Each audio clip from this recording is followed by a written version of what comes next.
Today, we're talking about this beauty. This is the FX Pro Formula or GT wheel by Simagic. This is an exceptional product, and I would like to share with you my first impressions and couple of negative design choices that I think Simagic should reconsider. So, stick around and let's begin. The first thing I would like to say is that I'm not affiliated with Simagic in any way. I bought this wheel with my own money, and today I want to share with you my first impressions, some things that I really loved and impressed me the moment I took the wheel out of the box, and 4 particular points that I believe that are poor decision choices, which I hope Simagic to reconsider and improve the experience of existing, but also future owners of this product. So, the most impressive thing is the actual wheel. The moment you take this wheel out of the box, it feels like a $1,000 product. There is no flex whatsoever. The carbon fiber case is so beautiful. The pedals, the grip, so soft, great quality. I'm always racing with gloves because I want to protect my wheels and I don't want them to wear off over time because I want this particular wheel to be my primary wheel for many years to come. The second point is the quick release. This design is extremely impressive. Comparing it with other quick releases, this is so easy to use, to remove and put the wheel back on the base with no force or effort at all. Comparing it to my QR2 from Fanatec that I had on my CSLDD base and wheel, it was so difficult to remove the wheel from the base, sometimes I was afraid that I would smack my face with the wheel I was trying to pull it out. But this particular design is actually superb, and I hope other brands learn from this and try to release and improve their quick releases in the same way that Simagic has done. The final impressive point is actually the dual clutches. I never used dual clutches before.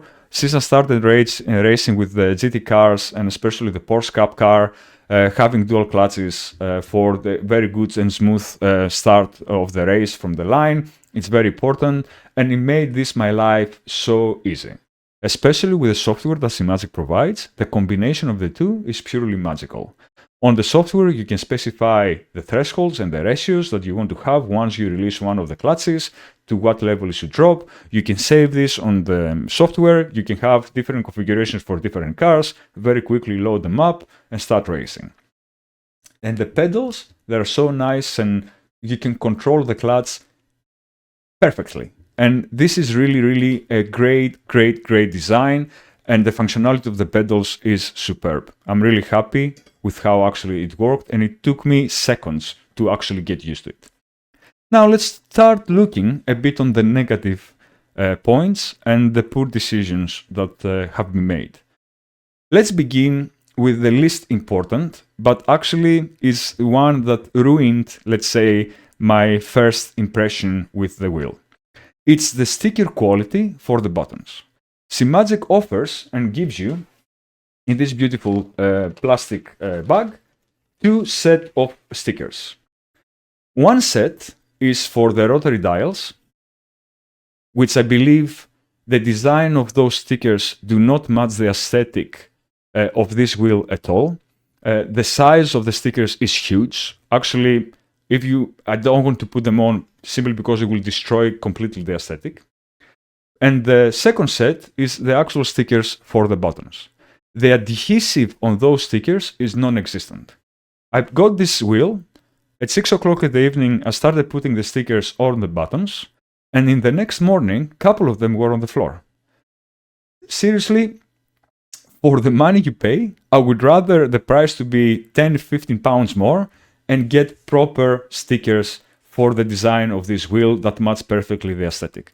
Of course, you can go out in the market, find better quality stickers and buy them, but to be honest, when you pay $1,000 for a wheel of that level, I would like the stickers that are designed for this wheel to be good enough to stick on the buttons and stay there for as long as I'm using that wheel. The second point is actually this button down here. This button on the right hand side of the wheel is fully dedicated for rotating through the available dashes for the screen. There is no way at this point of recording this video to actually map this functionality to any other of the buttons, or actually map a different functionality to this particular button. And that is, to be honest, an unnecessary restriction. As a user, I want to have the ability to have full control of the button configuration, and I want, for example, if I wish to continue and having the ability to rotate through the dashes through the buttons of the wheel, I want to be able to map them in any button that I wish. Even, for example, in one of the rotary dials, where I can go up and down through the available selections, instead of just pressing this multiple times and rotate through all the different options that I have. This, for me, removes one of the buttons that I have available to configure for the race car I'm using. And to be honest, it can be easily solved with a software upgrade because the functionality is very similar to any other of the buttons that we have on the wheel, and we can simply remove that unnecessary restrictions. Simagic, I hope you watch this video and reconsider. It's simple to fix and you will make a lot of existing owners very happy, I believe, with this change. The third point is those dials. This is a hardware issue, and unfortunately it cannot be fixed once you have purchased this wheel. It felt when I bought it that actually those dials are also buttons as well. Of course, this is well known that it's not. On the website is not listed anywhere, so if you do your research, you will know that those are only dials that allow you to increase or decrease the value for the particular function. And the issue I have with this is that it's fixed. For example, the stickers are already on the wheel, you cannot change them. So this is always the traction control, this is always the ABS, it can increase and decrease the values. But if I use a different car that doesn't support increase or decrease traction control, let's say, functionality, but it has on and off function only, I need to apply this to another button. And what this does, it changes the layout of the buttons. As a user, I want to create familiarity with the wheel, and I want to build muscle memory, especially when I'm using my VR headset, where the layout is very good for VR racing, to be honest. I want the buttons to be always the same and to be able to have the functionality of the traction control on the same dial, either increase, decrease, or on and off function, right? This, to be honest, if it was a cost reduction exercise to make this wheel as cheap as possible, is not really justifiable. Wheels cheaper than this one, they do offer this kind of functionality, and of course the more expensive wheels definitely have it, as far as I know. Of course, there are some cases where you don't want to have so many functions on a single dial. Let's say, for example, that you're driving and you want to change the traction control and you want to increase or decrease it, and during the heat of the race, you by accident press the button in and you deactivate, let's say, the traction control, and then disaster happens. I know that this can be potentially a risk, that's why they didn't go with the button function as well. However, it will be nice for the user to have options. If I want, for example, to apply all these functions in one dial, great, let me do it. If not, at least I will be able to use the same dial for different cars, depending if I want to increase or decrease, or switch it on and off, depending on what the car supports and offers. The final problem, which is also very well known, is that there is no SIM hub compatibility with this wheel. I use SIM hub a lot, especially for my bus shakers. I don't use it for dashboards or overlays or anything like that. And the options that the wheel offers in terms of dash collection is massive, and they add more over time. So that, for me, is not a big issue, and it's definitely not a deal breaker.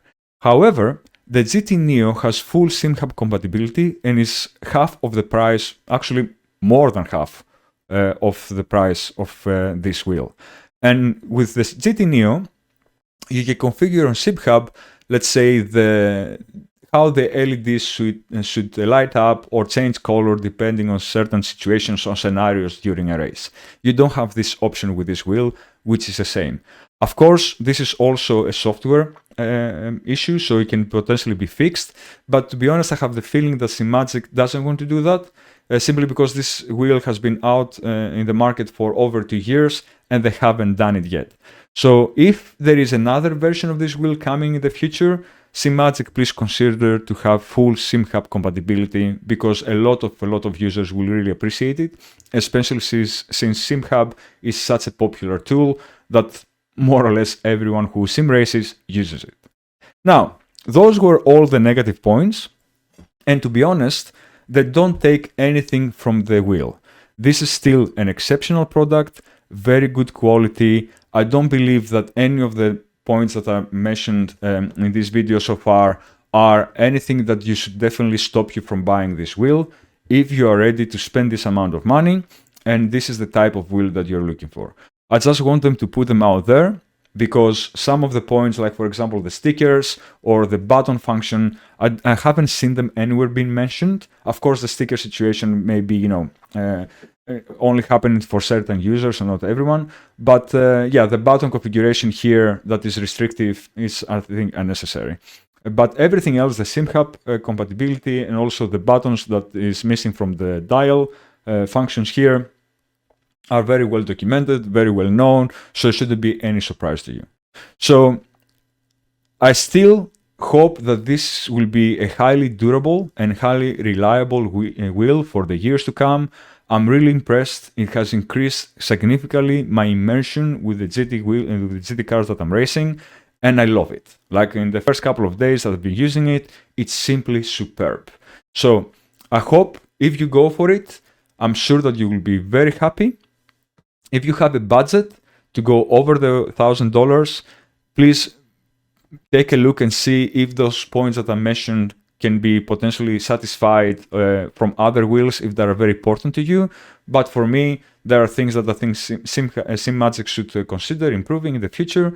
And at the end of the day, they're not a deal breaker. I can live with them. So I hope you enjoyed, and I gave you something informative and meaningful. If you like this video, I will appreciate it if you like and subscribe, and I hope to see you in the next one. Take care.